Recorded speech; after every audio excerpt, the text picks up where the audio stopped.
All of you. Now I want to show you some slides. Okay. See, normally I don't see. When I was working, I used to do a lot of PowerPoint presentations. Okay. These days, for the last 5 years, I have not touched PowerPoint at all. And I got tired of PowerPoint. So I know how other people will feel when people show PowerPoints. So I made a promise. Hey, whatever you say, try to do it without a PowerPoint presentation. Okay, that's why so far I did not show any PowerPoint presentations. PSGiTech, Mr. Dr. Vetrivel and others asked me, if you're going to show any PowerPoint presentations, please send us that. I said, sorry, I don't have any PowerPoint presentations. Okay, because I really don't. But as long as you're following what I'm saying, I'm very happy. Okay, so I will share some slides, and I'll tell you a story first. Okay, I'll tell you a story. There was a king called in Tamil Nadu area, and he lived 2,250 years ago. His name was Manu Nidhi Shoran. How many of you have heard of Manu Nidhi Shoran? Good. So Martin Suresh has heard, Semalata ji has heard. Manu Nidhi Shoran. Okay. Now, the story is this. And the story is this. One day he had put a bell. He was a very just ruler, and the justice was at its peak. And he was so just. He wanted anybody to come and ring this bell on the town square. Ring the bell. If you have a problem, you can ring the bell. I will personally come and address your problem. Okay. One day, this cow found its calf dead and crushed under the wheels of a chariot. Okay. And so it's crying. It's looking at the calf and it's crying. Now then what happened? Remember I told you, there is a bell that was hung in the town square. Anybody can come and ring the bell. And now this cow is ringing the bell. This is a painting of that cow ringing the bell. Okay. Now what happened? The king, this is that king. The king asked his people, what happened? Why is the cow ringing the bell? And so his people told him, you know what? Your son, the crown prince, was riding the chariot, and under the wheels of the chariot, the calf got stuck and died. And so the cow is crying. And you know what this king did? He took his chariot and he told his people, get my son. I am going to kill my son exactly like the way this calf killed. And he did that. And you can see his son under the wheel here at the bottom. This is not some mistake in architecture. Okay, this is the son of the king, the prince. The prince was killed by the king. And so now look at this, and you can see that same prince here under the chariot, wheels of the chariot. Okay, and here, this is the High Court of Tamil Nadu, Chennai. And in that campus, there is a statue. This statue is of that Manu Nidhi Choran. And he has two chariot wheels. And there is, in one wheel, under one wheel, there is a calf. Under the other wheel, there is the prince, the son of the king. And here is a cow seeking justice. Okay. So, and then why should the statue be there here in the High Court? Well, because Manu Nidhi Cholan has inspired generations of judges. Generations of judges. Okay. Do we teach these things to our children? Do the lawyers, today's lawyers, are they taught about this? Do our IAS officers, okay, do our IAS officers, now I'm going to stop sharing, are taught about this jurisprudence, this kind of governance? I looked up the syllabus of what this Indian Civil Services exams conducted by the UPSC. Okay, and what are they taught in terms of governance? No mention of Indian governance, no mention of Chanakya, no mention of Arthashastra, no mention of Chandragupta, no mention of Krishna Deva Raya, no mention of Vijayanagaram Empire that ruled, no mention of Chola Empire that ruled the country for so many years, no mention of Rajaraja Chola and his jurisprudence, no mention of this Manu Nidhi Chore, 250 years ago. No mention. What are they saying? They're talking about democracy. They're talking about Marxism. They're talking about socialism. They're talking about this and that. All words and words and words. And imagine amount of memorization they have to do. No connection with Indian culture at all. I'm not saying we should not study about Marxism or communism. Study everything that is there under the sun, but not at the expense of your own people, your own forefathers. You need to know what they did. Is that not correct? Vasudha, is that not correct? Yeah, exactly. So this is what we teach our children. Okay, we don't even talk about some of these important facts. I'm going to pause for some time. Okay, please feel free. I mean, you're all professors. You must ask me questions. Yeah, Vasudha. Yes, sir.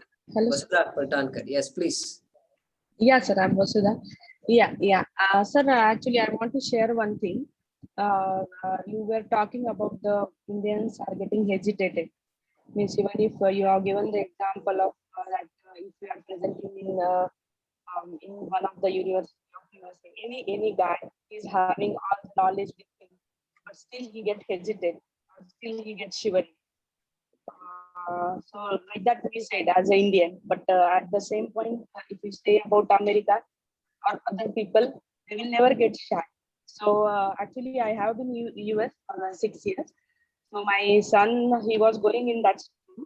So one thing what I have observed over there, that they listen to children, they listen to kids, and that's why they grow like that. That's why they won't hesitate. And here in India, what we do, we just understand, oh, you're still young, so you don't know anything. Just this type of upbringing we do with our children. It is going from generations and generations. I'm not saying it's wrong or correct, but that is one of the thought process of me and my husband that we have done. Is why we people are like this and these Americans are like this. Okay, so I'm just going to show you some temples. Okay, look at this. So here is Rani Ka Vav from Gujarat. This temple was constructed in 1,000 years ago. It was constructed. Okay, and this is an architectural marvel. Okay, obviously. And now take a look at this. Then there is the Brihadishwara temple in Tamil Nadu. This is in Tanjavur. This also was built by Rajaraja Chola about 1,000 years ago. Then take a look at this Ajanta Ellora, Maharashtra. Okay, more than 1,250 years ago. Okay, these are all obviously architectural marvels. And here is another Ellora. Then in Karnataka, Halebeed. Okay, another 900 plus years ago. Rameshwaram, Tamil Nadu. Okay, so 11th century, about 900 years ago. And then Konark, Sun Temple of Konark. Okay. Now, and then I'll show you this later. Okay, these are all engineering drawings of the Konark Sun Temple that was constructed 900 years ago, and these are in palm leaf manuscripts. Okay, and of this Konark Temple, Sun Temple. Okay, so I'm going to, and there are many more slides about that. Now I'm going to stop sharing these slides and come back here. Can you all hear me? Yeah. So here I wanted to make a point. Okay, go ahead and mute yourself if you're unmuted. Yeah, thank you, Gauri Shankar. Now, these architectural marvels are there. Okay. So my question was this. They could build such great structures 1,000 years ago. There was not a single crane those times.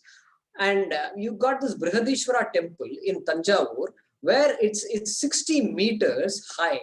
And I tell this to children, 60 meters high means if you say each floor is about 3 meters, it is 20 storied. It's a 20 storied structure. So for them to imagine what is how high this temple is, right?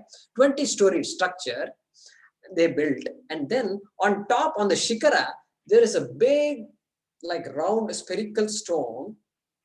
And that one spherical stone is one piece and it weighs 80 tons, means 80,000 kilograms. 80,000 kilograms. How did they take that piece 60 meters high? Tell me. We teach history to students, right? If I were to teach history, I will ask them this question. I will give them a homework. This is history. We teach history as though everything is figured out. You just have to memorize and reproduce. Everything is figured out. This is what happened. Akbar came, Babur came, Humayun came, this happened, that happened. They constructed this temple, Raja Chola, over. And your job is to memorize and then reproduce. No. History is all about trying to find out our past. And what we know is only a small fraction. For example, this temple I showed you, and we don't know how they constructed this temple.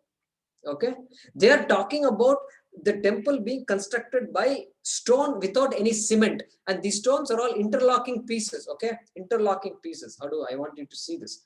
Interlocking pieces like this. Okay, not a single pound of cement is there. Interlocking, and so interlocking, they say not an earthquake can shake this temple. How could they figure all this out? That means they knew civil engineering. They must be great civil engineers. I see some civil engineers in the audience. And so they must be great civil engineers. And I showed you the example of Konark. I'm borrowing these examples from Dr. Raj Vedam. Okay. And, and Dr. Raj Vedam is a great scholar in these matters. And I spoke to him 2 days ago. He sent me these slides. I wanted some of these examples and I knew it. And so he sent me these slides. And so he pointed me to an interview by R.S. and Iyengar, where a lady called Alice Bonner does this research and comes up with how Konark, they had plans, they had engineering drawings, elevation and plans of the structure of the Konark temple. Konark temple is a huge structure, sun temple. Tell me. Now I wanted to know one thing. Today's civil engineers, are they taught anything about our past architectural wonders? At least as a case study. We don't have to say Indians are the greatest civil engineers or anything. No, I'm not looking for that. Some mention was there or not. So I called a friend of mine. Also IIT, he graduated at the same time as I did, and he's a civil engineer. I spoke to him after 40 years after my graduation. I spoke to him 2 days ago. I spoke to him. I called him and asked him, hey, what do civil engineers learn today in colleges? Do they talk about some of these marvels and talk about what kind of sciences they used? You know what he said? He said, no. No. All sciences, great technologies, precision, all German engineering and this and that, they talk about engineering design and so forth. Not much mention about India. They may talk about bits and pieces here and there, but really nothing was talked about. My friend is actually a civil engineer. He's now placed in Maldives. Maldives is a bunch of islands about 400 kilometers southwest of the southern tip of India. Okay, you can hardly see it in the map. Okay, he is doing a project constructing a resort. So he told me a lot of stories. He said this. He said, when he was studying along with me, at that time I did not know him. He was studying. He went to Kerala to observe the construction of a ship. And there was a man, the architect of the ship, and this was a 100-passenger ship. So it's not a boat, but it's a vessel. It's not a large ship, but it's a 100-passenger vessel. Okay. This man collected all the wood. They smoked the wood for many weeks. They smoked the wood, and then they made the wood pliable. They bent the wood, and then they made the hull of this boat, hull of the ship. Okay, and then they connected it. They used kattumaram, coir, etc. And then they made the ship, and then the waterproofing was done, and then they put this Kirloskar engine in that vessel, and then what this man did, he prayed for a minute or two, then he took a white chalk piece and then drew a line on the outside the hull of the boat, like this he drew, and then they released the boat and put it in the water. And guess what? The boat sank exactly to the level of the white chalk line. This story he told me. And this man, whether he was an engineer or not, we don't know. I mean, he may have studied engineering, whatever. But look at the precision with which he did that. And then he told me another thing. I asked him about today's students. And he told me, and some of your civil engineers here in your audience also, I want some feedback from you. And I asked them how well do they do? And whether they are from IIT or any other institute. He said one thing. These people are very good at crunching numbers. Okay, crunching numbers. But then they don't have the confidence in their numbers. This is what he said. Okay, all numbers are there. It's they have to wait for somebody to say, go ahead. This go ahead guts they don't have. These Indians don't have. Okay. And here these people living in the shores, they are able to do fantastic work, he says. He has met Philippines. Philippines is an island, and Filipino engineers do a great job of construction. They develop a lot of engineering feats, and with not much education, they are not IIT educated and all that. Okay, this fact he told me. He said they don't have the guts. They don't have the faith in these numbers. They don't work with their hands. And these people work with their hands, and they have a way of communicating. They have some measurement units, and they have modular measurement units, and the carpenter is sitting there, and the painter is sitting here, and some other person, choir man, is sitting here, and some other structural engineer is sitting here, and everybody develops their own stuff. They bring their things together, and everything fits well. How everything fits well? So many years ago, they had some system. We should do research on that. Our university should do research on that. Go research how this Brihadishwar temple was done. They should do that. The Naval Architecture Department should find out why Indians were the greatest shipbuilders of the world. Greatest shipbuilders. And all these ports and communication trading was being done with India for thousands of years, and Indians were the greatest navigators and shipbuilders. In fact, the word navigation comes from the Sanskrit word navagatihi.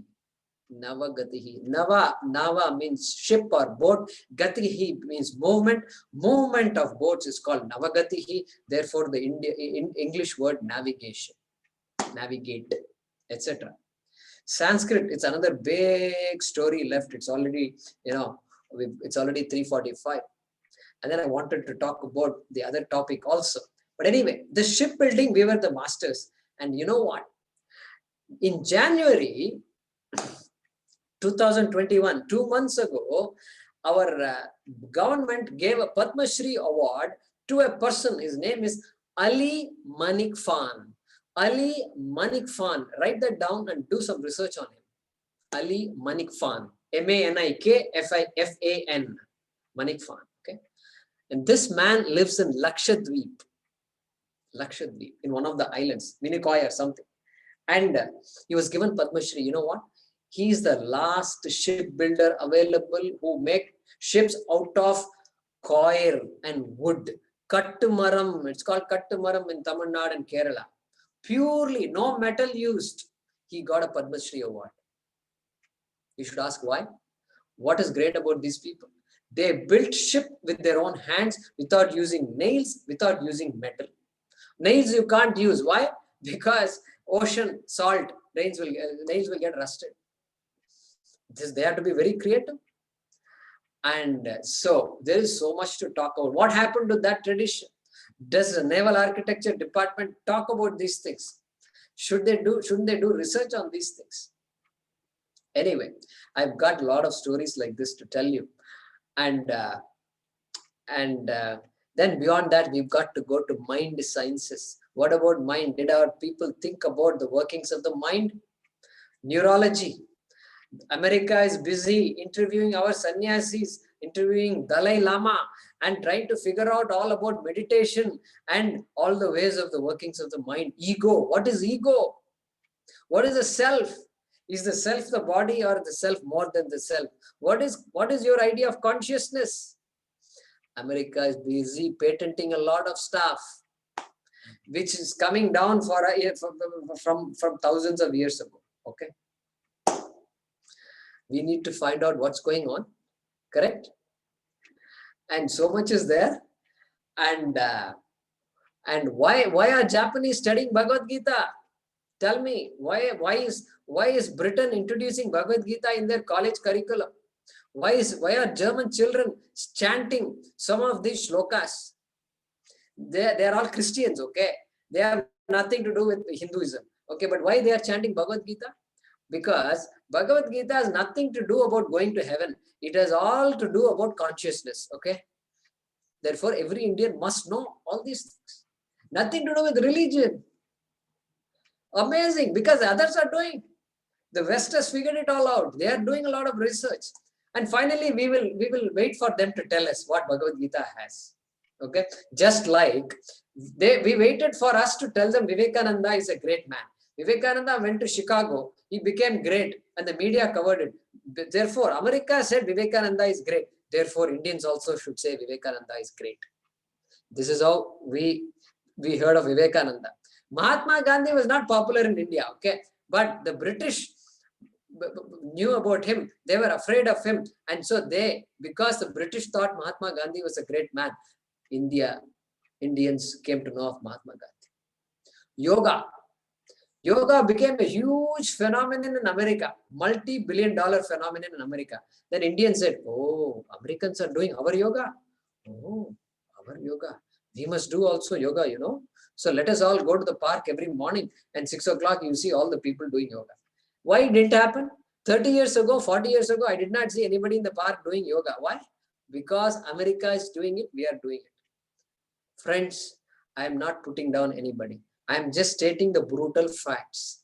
We have to deal with the brutal facts. If we want to make India Mahan, we have to face the brutal facts.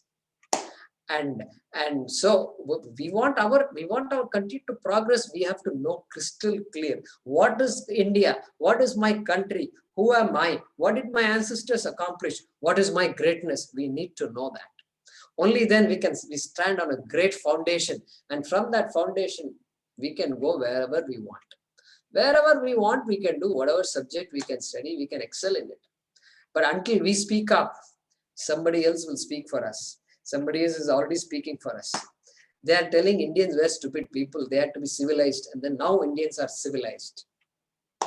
And we are saying no to all that. That's a bunch of nonsense. We know we can figure out all that. We can figure out our past, we can stand on our own legs, and we will do better, and we are indeed doing better. Thanks to all of you, people like you. I just have something to share, and this is along the lines of diffidence.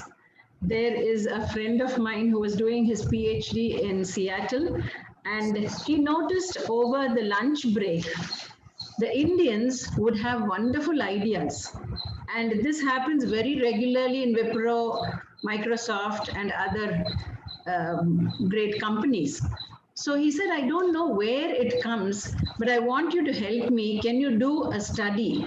3 traditional schools and 3 alternative schools. There is some gap in communication because these Indians say it in Hindi or the local language, and the American quickly goes, types it in, sends it to his boss, and then that's the patented version of the American giving the idea where the brain emanated from the Indian. So the diffidence is there so much, our communication or our feeling that we may not be right, or is it that this is the right idea, you have the conviction, you don't have the courage to go and really say it up. And that is something we really, as educators, need to bring up, that self-confidence and communication right from the lower classes. Right or wrong, encourage them to come out, encourage them to speak out. Thank you. Sure, appreciate that feedback, Hemalata ji. Hemalata is a teacher of young children as well as a college teacher. And so I think those points are very well taken, very important points. Thank you. Any other feedback or comments? I'm going to be patient. I'm a very patient man. I can sit and meditate for a long time. So until a question comes, I'll keep on be looking at you. Martin Suresh, tell us a little about yourself. So the main problem with our system is a dissemination of what we are having. So we taught like that with fear. We are not in a position to disseminate our knowledge to our subordinates. It happens throughout our industry. And also whatever the higher education institutions, what we are having, IIM or IITs or NITs, what we are having, all are producing engineers for multinational companies. So they are not for us, India. So India is a very big country. So our talent should be used here. But we train so with all our government fund and other things, but they are serving the multinational company. So that is the main. So we have to bring them back here to India. Perfect, perfect, perfect. Thank you, Dr. Suresh Babu. And I'm a prime example of a guy who used all Indian resources and went abroad. And I'm also traitor number one. And so, yeah, I think the way to do that is something we have to figure out. And one way, surely it works. What brought me back to India is my own knowledge of my own traditions, culture, and my own country. That is what brought me to India. Otherwise, why I should come to India? Please tell me. Why should I put up with all these corrupt people on a day-to-day basis? For every signature, they're asking me 5,000 rupees. Okay. Why should I put up with this nonsense? No, America, there is no signature, no bribing, nothing. Driver's license, you can get clean. No bribing anybody. She will come, she will sit next to you, and you go on a drive, you come back, then she will go back and she will call your name. She will give you your license. She will. This is a driver's license. No bribing people. Here you got to bribe 10 people before you get your driver's license. So therefore, what I'm saying is, we have to teach Indians about India. If I can tell it in one sentence, and the past, about India's past, how they all worked so hard and gave us so much. And when you walk across here, Coimbatore, you walk, and in America is 250 years old. Can you believe it, Sureshji, Martin, and others? Vasudha, America is 250 years old. American independence, 1776. 250. Hey, here the temple here close to my home is 1,000 years old. 1,000 Shiva temple. Where is 1,000 and where is 250? We've got to just think differently about our country. Don't you agree? And so the time scales are orders of magnitude different. And just with the 250, look at the wonders America has done. America is a great country and it's a prosperous country. And today's GDP of America is 23%, correct? 23%, you know what it means? It means, let me finish. I want to say this. It's an important point. 23% of GDP means, let's say you spend 100 rupees today. Okay, 100 rupees. Wherever you go, you spend 100 rupees. 26 rupees, 23 rupees of that 100 rupees goes to America. Okay. And then 3.5 rupees of that 100 rupees remains in India. The remaining money goes to other countries. 3.5 rupees of the 100 rupees you spend only remains in this country. That is the meaning of India's GDP being 3.6% in 2017. Okay, today I don't know what it is. Okay, that is the meaning of GDP. Okay, America's GDP is 23%. Why? It's very high. That means a lot of money goes to America. Why? Because you and I buy Apple iPhones, expensive. So that money goes there. If you spend 70,000 rupees on the latest Apple iPhone, 23% of that money goes to America. Even more, of course, for Apple iPhone because it's an American company. But on an average, I mean. And Boeing 747 India buys, chunk of money goes to America. HP laptop, Hewlett Packard, chunk of money goes to America. That's why America's GDP is very high. Now, there's a professor called Angus Madison. How many of you heard of Angus Madison? Okay, nobody would have heard of Angus Madison. He was a professor of the Groningen Institute in Netherlands. Okay, he lived for 75 years. He died just recently, 2010. Just 10 years ago, he passed away. And he was a professor of economics. He did a research. Look that up. His name is Angus Madison. He studied the historical economies of civilizations, of various civilizations. You know how many years back he went? He went back 2,000 years. not the economy of the country 10 years ago, 50 years ago, post-independence, of this century, 100. No, no, no, no. 2000 years ago, he went back and collected all data. And you know what? 2000 years ago, do you know the country that was top in economy? Take a guess, one of you. Master Suresh, Bharati's, anybody, unmute yourself and take a guess. It is going to be India only, sir. Yeah, so it was India. You know what India's GDP was 2000 years ago? According to him, 36%. 36%. 36%. Now what happened? You 36%, and then it comes down slightly. Then our competitor was China. China was our competitor. And then India goes down, China goes up. Then China goes down, India goes up. Then afterwards, the British come, 1700. Okay, 1700 and 1750 onwards, the chart is going like this. Down, steep slope, 25, 20, 15, 10, 5. By the time the British left, you know what the economy was? GDP was something like 3%, less than 3%. Where is 3% and where was 23% 200 years before that? Every child must be taught. This plot must be there in the mind of every child. We are told that British came and helped us and civilized us. It's the greatest dishonesty we are giving our children. We are telling a bunch of lies to our children. We are lying to ourselves. We are lying to our children. India became pauper. India became poor. You know, there was a scientist called Will Durant. How many of you have heard of Will Durant? Yeah, some of you have heard of Will Durant. And you know what Will Durant said? He wanted to write a story on Indian philosophy. I mean, the story of philosophy and story of civilizations. Okay, and he heard so much about India. He wanted to write that book in India. So he comes all the way from America to India. He must have come by ship, and he must have spent 3 weeks or 4 weeks in the ship and come here. He comes to India, and he is shocked. You know why he's shocked? Because he sees poverty. He sees people on the street. He read about India, where India was the trading partner of the rest of the world, and the milk was flowing and cashew nuts and this and that. And here people are begging. He's shocked. And so he stopped writing that book. Instead, he started telling the people of India, hey, you got to stand up and kick the British out of here. They ruined your country. Okay, this is the story of India. We need to know. You look up Will Durant's book. It is available as a PDF. It's called A Case for India. You can buy it or you can download the PDF.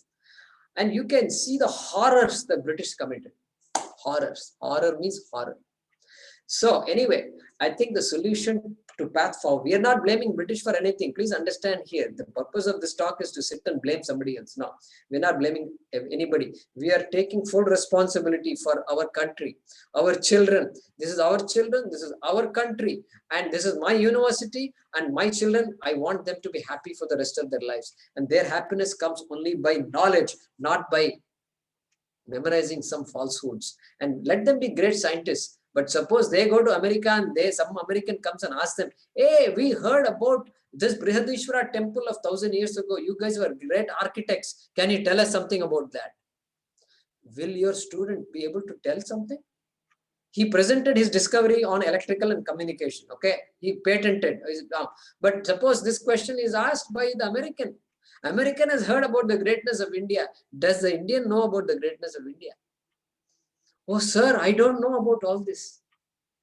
Shipbuilding, you are the greatest shipbuilders. Oh, really, sir? Sir, you know a lot about India. I don't know anything. Correct? That's very sad. That's very sad. No American is ignorant about his country. But Indians are so ignorant about their country. So in summary, I want to conclude by saying that we have a future that's very bright. Very bright, because the opportunities are tremendous, and I'm happy that the university conducted this program, faculty development program. I think it's very important, and I also learned, like you, I also used to attend various talks by various people who came, which are very different from my field of chemical engineering. That's how I learned a lot also. So I hope this session was somewhat useful to you. I want some feedback. Maybe Bharti Sahu, if you can give me some feedback about this session, I would appreciate it. So good evening, sir. Session was too good, and it was very interesting to know the history of our India, because we were also not aware of this history. We are the very good shipbuilders, and lot of architecture building is there in our India. So very lot of knowledges we have got from you. Thank you. Thank you, sir. Thank you, Bharti ji. What about Martin Suresh? Any thoughts? So one thing to add, sir, in 1917 around that Indian rupee is equal to $1 American. That is one very important thing we have to make note of it. Now it is 70, around 80. $1 dollar is 80 rupees. So that is reversed. And also there's a saying that all the Europeans, their structures, architecture, everything is Indians' wealth. So they carried it from here, and they built their buildings and streets and everything. So much of wealth they have taken from here. Correct. And one thing you mentioned, the architecture in Europe, and some of the architects were Indians. So when they went by ship back to, they took all these books and spices and everything. They just kept on taking. And who accompanied them in the ships? And Indians, they needed Indians. You know why they needed Indians? For 2 or 3 things. Navigation, they needed Indians. Okay, first, because you need to go, you need to go home. Means you need somebody to take you home. They were Indians. Doctors, Indian doctors, best doctors. And Gunde Shahpur in Iran, there was a big university hospital, Gunde Shahpur, Iran. Indian doctors were there. I don't remember the time frame now, but Indian doctors. So you're right, Mr. Sir Martin Suresh Babu. And we've got our stamp is there everywhere, and we just have to rediscover that. Thank you. Anybody else who wants to share some feedback? One more part I wanted to share. It's about GDP, sir. You were talking about GDP. So again, the same thing.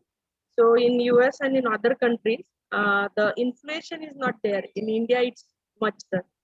Means maybe you would be knowing that you were there in USA. So means 20 years back, the price of milk, whatever the price of milk, still now it's there. But in India, it's just growing, increasing day by day. Correct. So you're right. Point. So some of the prices, the price rise in America is definitely not as much as in here. And from my time, the gallon of milk or half a gallon, they use these gallons, and they don't say liters, right? And that's another thing America did. This sense of identity. They were extremely good at establishing their identity. They were all Britishers. Okay, they came from Britain, right? They came from Britain and settled in America. Would follow. Okay, then they said, follow anyone. We don't want to do anything with Britain, even though we are Britishers. We've got to cut our connections from British. So you know what? Yes. We're going to change the units. And in London, you drive on the left side of the road. Here we will drive on the right side of the road. Correct? Right side of the road. Can you imagine all this? Oh, in London, you turn on the switch by pressing at the bottom. Electric switch, press at the bottom.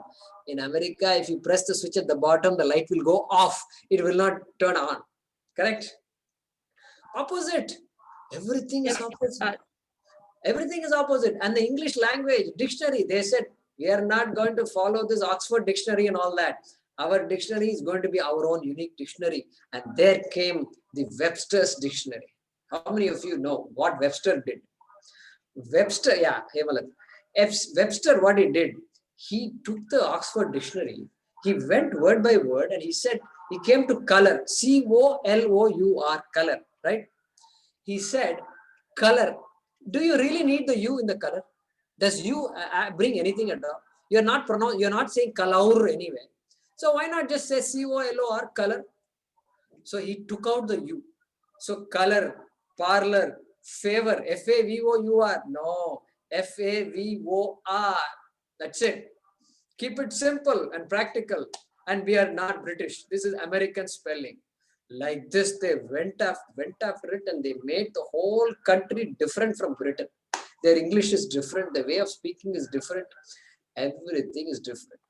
So I'm not saying we should purposely change ourselves like America did, but I'm saying how they established their identity as a unique nation with a unique type of thinking and things like that. And that identity was so important that at one time they had no identity.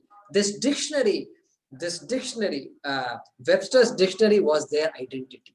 They all connected with the Webster's dictionary. They said America means Webster's dictionary. Anyway, since you mentioned milk and things like that, suddenly I went to gallons, and then I wanted to say this. Thanks, Vasudha, for sharing that feedback. Anybody else who would like to share feedback? Thank you, Dr. Soumya and Dr. Vetrivelan and Dr. Jayasanti. And Jayasanti had been very kind, and she was the one who first sent me a note inviting me. I appreciate that invitation. And thank you very much. Back to PSGiTech. Good afternoon, sir. Good afternoon. Good afternoon. I'm Vetrivelan, sir. Vetrivelan, namaskaram. Namaskaram, sir. Sir. Thank you very much, sir, for your useful and very interesting talk on our culture and our pride and privilege of our Indian culture. So thank you very much. In this time, I place on record Mr. Harish, your good friend. He only referred you. So because of Harish only, we may able to get connect with you. So I sincerely thank Harish as well as you also, sir, for your. Sure. I will mention it to Harish. Yeah, thanks to Harish, of course. Yeah. Yes, sir. Thank you very much, sir, for your time spent with our faculty colleagues, nearly 50 plus participants, and here also internal faculty also available. So they have enjoyed the session. Hope I remember, and thank all the participants for your useful interaction, and get connect with Dr. Jayakumar, sir. Thank you very much, sir. Thank you. Madam. Definitely. And if anybody wants to email me or telephone me, you can pass on that information to them. Sure, sir. Sure. Thank you. Thank you very much, Dr. Vetrivelan. Namaskar. Thank you. Thank you all audience. Thank you.